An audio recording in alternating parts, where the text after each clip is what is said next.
நான் என்ன சொன்னாலும் நீ செய்வ. உன்னை பழி வாங்குறதுக்கு எனக்கு 2 செகண்ட் கூட ஆகாது. ஆனா அதை நான் பண்ணேன்னு வச்சுக்கோயே, அப்புறம் உனக்கு எனக்கும் வித்தியாசம் இல்லாம போயிடும். ஆக்சுவலா நான் உங்ககிட்ட ஒரு விஷயம் சொல்ல மாட்டேன். இங்க வாய். இனிமே காலைல எந்திரிச்ச உடனே உனக்கு போன் பண்ணி எந்திரிச்சிட்டேன்னு சொல்ல மாட்டேன். ஏன்னா நான் தான் உன்னை லவ் பண்ணல. அங்க இருந்து ஸ்கூலுக்கு வரும்போது ஒரு சின்ன கப்பல் பத்தியா, அதுக்கப்புறம் உன்னை பத்தி நினைக்கவே மாட்டேன். ஏன்னா நான் தான் உன்னை லவ் பண்ணல. டீச்சர் கிளாஸ் நடத்தும் போது பாடத்தை மட்டும் தான் கவனிப்பேன். உன்னை பத்தி நினைக்கவே மாட்டேன். ஏன்னா நான் தான் உன்னை லவ் பண்ணல. சாயங்காலம் ஸ்கூல் முடிஞ்ச உடனே ஜாலியா வீட்டுக்கு போவேன். உன் கூட டைம் ஸ்பெண்ட் பண்ணவே மாட்டேன். ஏன்னா நான் தான் உன்னை லவ் பண்ணல.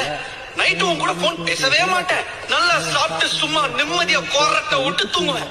ஏன்னா நான் தான் உன்னை லவ் பண்ணல. ஒருவேளை என் கனவுல நீ வந்துட்டேன்னு வச்சுக்கோ, உடனே எந்திரிச்சிருவேன். அந்த கனவுல கூட உன்னை பத்தி நினைக்கவே மாட்டேன். ஏன்னா நான் தான் உன்னை லவ் பண்ணல. ஒத்துக்கிறேன்.